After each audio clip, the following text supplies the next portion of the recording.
रामचरितमानस की चौपाई है प्यारे मित्रों।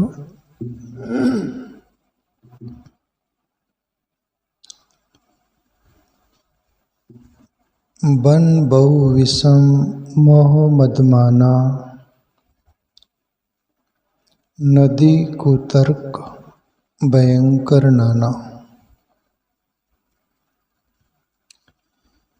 कठिन कुसंग कुपंत कराला, तीन के बचन बाघ हरि ब्याला। दो चौपाई उन पर आप चर्चा करें।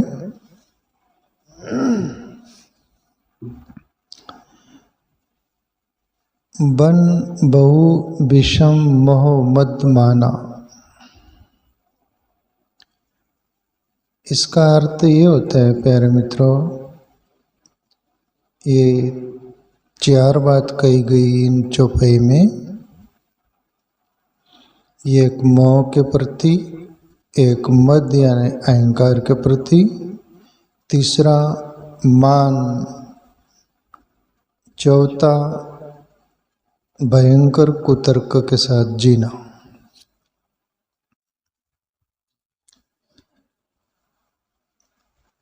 अभी मोह कैसा भयंकर जंगल की तरह, विषम जंगल की तरह होता है, उसकी खूबी क्या, इतना भयंकर जंगल, विषम जंगल जैसा मोह क्यों बोला। जैसे ये पांच जो होते उनमें का एक मोह है, काम क्रोध लोभ मोह अहंकार है। पांच में से मोह भी है, तो मोह इतना, ये पांचों में से वो भी एक विशेष रूप में क्यों है। अहंकार की भी बात बोली है। मोह सकल व्याधीन कर मूला, ताते पुनि कर उपजे सूला। ये भी रामायण की चौपाई है कि मोह से कभी भी सूली पैदा होते और सूली चुभते और सूली लगते और खून ही निकलता है। एक मोह होता है, दूसरा प्रेम होता है। मोह को कोई कोई लोग प्रेम की परिभाषा दे देते हैं और फंस जाते हैं, और मोह यहाँ तक रूप लेता है जो हमारा दूसरा जन्म का भी कारण बनता है।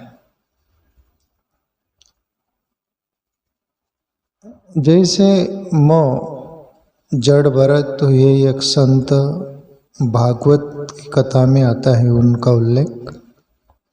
गंडक नदी के किनारे ध्यान साधना करते और अपने आत्ममस्त में मस्त रहते हैं। कोई किसी से मोह नहीं, लगाव नहीं, राग नहीं, कोई भी प्रकार का द्वंद्व नहीं, निरंजन जीवन जीते, एक परमात्मा में ही अपनी आत्मा का अनुसंधान करते हैं और जंगल में वीरान जगह शांति से रहते हैं। पर ये मोह कैसा जीवन पलट देता है, और मोह अतिरेक हो जाने के बाद दूसरा जन्म का कैसा कारण बन जाता है, अपन जड़ भरत के जीवन से लेंगे। जड़ भरत प्यारे मित्रों बैठे ध्यान में, अपनी साधना में, और कहीं से एक मिरग्नि हिरण, उसके पीछे शेर लगा हुआ है, शेर भागते हुए आ रहा है, और वो हिरण प्रेग्नेंट थी, गर्भवती थी, बच्चा था पेट में, और इतनी जीजान जान बचाने के लिए इतनी भाग रही थी। तो जड़ भरत के जहाँ बैठे थे ध्यान में, वहीं से वो नदी संकरी थी, छोटी थी, तो हिरण उछाल मारी नदी पार करने के लिए। वो बाघ से शेर से बचे कैसे भी करके, और वो ऐसा हिरण तो छलांग मार गई, नदी पार कर गई जेम तेम, पर वो बच्चा जो था भरत के सामने गिर गया और माँ के उधर से गर्भ से वो जो भरत आँख खोले देखे तो शेर पीछे मुड़ गया जैसे, और बच्चा वहाँ गिर गया, हिरण चली गई है।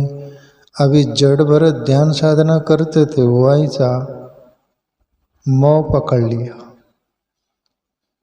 देखो मोह छोटी सी जैसे मकान होता है, एक खिड़की खुल गई तो उसमें पूरे जीव जंतु सब आ जाते हैं। एक दरवाजा खुल गया तो उसमें सब आ जाते हैं, वो हाल हो घर हो। ऐसे ही एक मोह अंदर प्रवेश कर गया। जड़ भरत सोचते कि अभी ये बच्चे का लालन पालन सभी कुछ ख्याल रखना, ये तो मेरी फर्ज बनती है और मैं ही सब कुछ करूँगा। देखो मोह कितना कितना वो अंदर घर करता है और कितना बारीकी से इसे उंगली पकड़ते हुए पोचा पकड़ लेता है। जड़ भरत बच्चे को सब जो भी कुछ करना है लालन पालन सभी कुछ करते, उनका बच्चा छोटे से बड़े होने लग गया, खेलता वहाँ बैठता, उनके पास चर पर कर आ जाता। दिन प्रतिदिन जड़ भरत को इतना मोह हो गया, लगा हो गया, ध्यान साधना कम हो गई और मोह ज़्यादा हो गया। और कोई भी बात की जीवन में आती होंगी वहाँ आती होंगी, पर मोह इतना आवश्यकता से ज़्यादा हो गया जड़ भरत को। ध्यान साधना में भी बैठे तो बच्चे का सोचे, बच्चा अभी तक आया नहीं, और एक दिन कहते कि बच्चा उसको शेर खा गया तो जंगल में दूर दरार चला गया, जो भी कुछ हुआ वापस लौटा नहीं, हिरण का बच्चा। और जड़ भरत का ध्यान में मन नहीं लग रहा, चित नहीं लग रहा, बिल्कुल भयंकर जैसे वेदना हो रही मोह की, और उसमें प्राण निकल गया जड़ भरत का। प्राण निकल गया जैसे देह पड़ गई। उस ध्यास में जीवात्मा निकला था। अंत तो गत्वा वाली बात है। प्रभु श्री कृष्ण गीता में बोले, यम यम वापी स्मरण भावम तय जति अंते कलेवरम तम तमेवेति कौनते सदा तद्भाव भविता। अर्जुन, जिंदगी भर जो भी मनुष्य जिस प्रभाव में रहता है, और जब शरीर से प्राण छूट रहा होता है यानी मर रहा है जिसको बोलते हैं अपन, उसी भाव में वो उसका प्राण निकलता है, तो दूसरा जन्म का कारण वही होता है। और हुआ ऐसा ही जड़ भरत के साथ, दूसरा जन्म हिरण का मिला। कितना सा मोह के कारण, थोड़ा सा मोह कितना बड़ा रूप ले लिया। ये जिंदगी में साधना हो रही थी, शरीर मिला था, साधना करते करते अपने आत्मा से परमात्मा से अनुसंधान हो रहा था, और उसका साक्षात्कार कर कर मुक्त जन्म मरण से मुक्त हो जा सकता था जड़ भरत। चांस था, लाभ था, बहुत मौका मिला था, पर मोह कितना ब्लाडी बनकर जीवन नाश कर दिया। ये जन्म भी छीन लिया, दूसरे जन्म में मृग हिरण बनना पड़ा। इसलिए ये चौपाई बोल रही, बन बहु विषम मोह मद माना, नदी कुतर्क भयंकर नाना। अभी दूसरी बात, मोह प्लस मद यानी अहंकार क्या होता है। अहंकार प्यारे मित्रों कभी भी मनुष्य को उसका हृदय शुष्क रखता है, हरा भरा नहीं, उसका जीवन सुखा डालता है, उसका जीवन दुनिया के लिए नफरत का हो जाता है। दुनिया उससे नफरत करती, जहाँ भी अहंकार है उसको अरे वह अहंकारी है। अहंकारी मनुष्य किसको भी अच्छा नहीं लगता, और अहंकारी का जीवन कैसा रुका सुखा होता है। और निरहंकार, अहंकार सब में है, पर यथा योग्य जीवन में होना चाहिए। सुतीक्षण मुनि जैसा होना चाहिए। असाभिमान जय नहीं भोरे, मैं सेवक रघुपति पति मोरे। प्रभु मैं आपका सेवक हूँ, ऐसा मेरा स्वाभिमान न जाए। वो अभिमान नहीं, स्वाभिमान है वो कि मैं आपका भक्त हूँ, मैं आपका हूँ। और अहंकार मैं कुछ हूँ, और वो तकलीफदायक है। अहंकार प्यारे मित्रों वैसे ही जैसे पेड़ बड़ा होता है, आखड़ में रहता है मैं बड़ा हूँ, उस पर से पत्ते फल फूल कुछ नहीं रहता, उस पर आकड़ता है, बड़ा हो जाता है। पर कभी कभी आंधी तूफान आते हैं ना, उसमें उकड़ के मूल से उकड़ के नदी में बह के चला जाता है। कहाँ चला जाता है उसकी गिनती ही नहीं। ऐसा ही अहंकार हमारे अंदर आवश्यकता से ज़्यादा होगा तो हमारा जीवन किधर जाएगा उसकी कोई गारंटी नहीं। नम्र जाला भूता त्याने कोंडियली अनंत, मराठी में कोई संत बोले, जो नम्र हो गया वो परमात्मा को भी बंदी बना लेता है। नम्रता का ये क्या राज है? जैसे नदी होती है उसमें लव होता है ना, गोंदली बोलते हो, माँ पूरा आने दो, वो कुछ नहीं बोलती, वो लव, वो महापुर में झुक जाती है और वो पूर जो होता है ना बाढ़ नदी का, वो उतर जाता है और फिर वो गोंदली जो हरी भरी रहती लहराती हवा में और हरापन आ जाता, प्रसन्नता से झूमती है। वो राज क्या था? नम्रता थी। पानी के साथ लड़ी नहीं वो गोंदली, वो जो लव झुक गई। ऐसा ही निरहंकारिता हमारे जीवन में होगा तो जहाँ झुकना चाहिए वहाँ पर हम झुक जाएंगे तो हमारा जीवन बच जाएगा। और वो पेड़ की तरह अकड़ के खड़ा रहेंगे नदी के किनारे तो नदी बाढ़ में हम बह के चले जाएंगे। इसलिए अहंकार से हो सके तब तक तुम अपन सावध रहे प्यारे मित्रों, संभल कर रहे, सावधान रहे तो ठीक रहेगा। अब तीसरी बात, माना। दुनिया मान और अपमान में जीती है। मान अपमान, मान मिला तो बस फूले समाता नहीं, अपमान मिला तो सिकुड़ जाता है। मेरा अपमान कर दिया वो, मेरा अपमान कर दी वो, मैं आज खाना नहीं खाऊंगा, मैं गाना भी नहीं गाऊंगा, कुछ भी। अपमान हो गया तो वो, मान हो गया तो फूल गए। पर अपमान और मान दिन रात जैसे चलते रहते हैं, उनको केवल देखते रहो साक्षी भाव से, दृष्टा भाव से, उनमें फंसो मत। मान कभी भी, मान का मेरे अंदर एक अर्थ ऐसा आया, मान, माँ यदि न शब्द नहीं आए तो माँ की तरह हो जाता है, वो बहुत बड़ा हो जाता है। वो पीछे न शब्द लग गया तो फिर वो नष्ट कर देता है।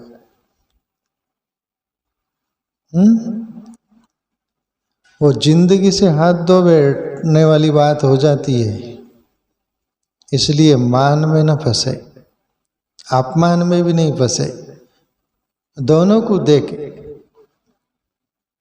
दुनिया में दो ही बात होती है, तुम्हारा मान होगा, मान भी ज़्यादा टिकता नहीं, अपमान होगा, अपमान भी ज़्यादा टिकता नहीं। फिर दोनों आने जाने वाली है तो उनमें फंसे तो तुम फंसे।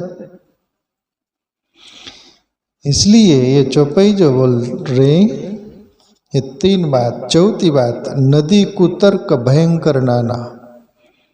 और जिंदगी में प्यारे मित्रों तर्क भयंकर नदी बोली गई तर्क को। जिंदगी में यदि तर्क बहुत अतिरेक ज्यादा होगा तो वो भयंकरपना है, वो विकरालपना है। वो तुकाराम बाबा की बार बार अपन पंक्ति बोलते हैं, अतिशय बहु खोटा तर्के होते बहु वाटा, तुका मणे भावे कृपा करी जेते देवे। जिंदगी में अतिशय तर्क, तुकाराम बाबा भी मना बोलते संत तुकाराम, अतिशय बहु खोटा तर्के होते बहु वाटा। बोले तर्क यदि जिंदगी में तुम पालो ना तो अनेक दिशा होती उसकी, और फिर तुम स्थिर नहीं रहते, कपे हुए रहते हो। तुका मणे भावे कृपा करी जेते देवे, बोले परमात्मा जो भाव से जीता है, श्रद्धा से जीता है, प्रेम से पुकारता है ईश्वर को और सिंपली जीवन जीता है, वह कोई तर्क नहीं, वह कृपा करी जेते देवे, परमात्मा भी उस पर कृपा करता है। तो इसलिए तर्क को साइड करके हम भाव श्रद्धा से जिए प्यारे मित्रों। तो ये चार बात एक पंक्ति में एक चौपाई ले ले। और कठिन कुसंग कुपंत कराला, तीन के वचन बाग हरि ब्याला। अब ये भी समझने जैसा, कठिन कुसंग, फिर प्लस पॉइंट होता है पंत कराला। कुसंग यदि जिंदगी में होगी तो फिर हमारा रास्ता भी गलत ही होगा। संगात संजायते काम, जैसी संग होंगी वैसा रंग लग जाएगा। इसलिए जिंदगी में भली संग न मिले प्यारे मित्रों तो चलेगा, पर कुसंग से अपन बचना चाहिए।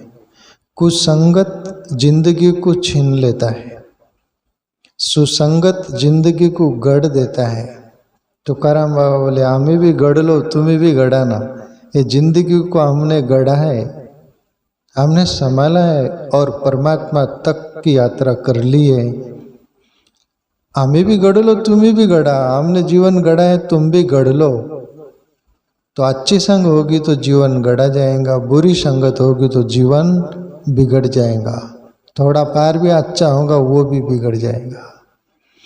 इसलिए कठिन कुसंग कुपंत कराला, तीन के बचन बाग हरि ब्याला।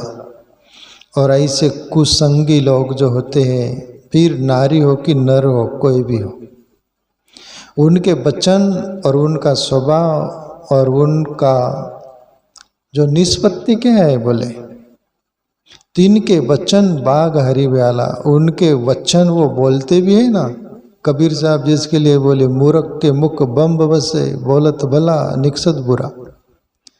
बोले मूर्खों के मुंह में बम बसा रहता है, बम बारियों गोले।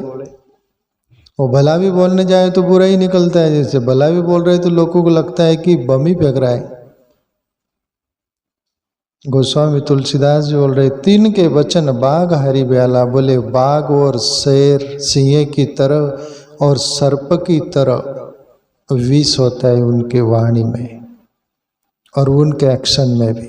जैसे सर्प विषारी हो, डोंस कर लियो तो मौत के अलावा कुछ नहीं।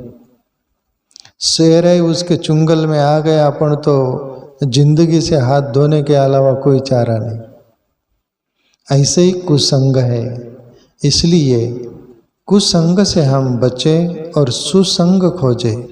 कोई संत महापुरुष हो, कोई भले लोग हो, कोई भी अच्छे हो, उनकी संग खोजे प्यारे मित्रों, तो हमारा जीवन का उत्थान उद्धार होगा, वरना पतन होगा कुसंग से। तो ये दो चौपाई की जो दिल को छूने वाली बात है प्यारे मित्रों, जीवन में उतार कर अपने जीवन को गढ़ना और समझना।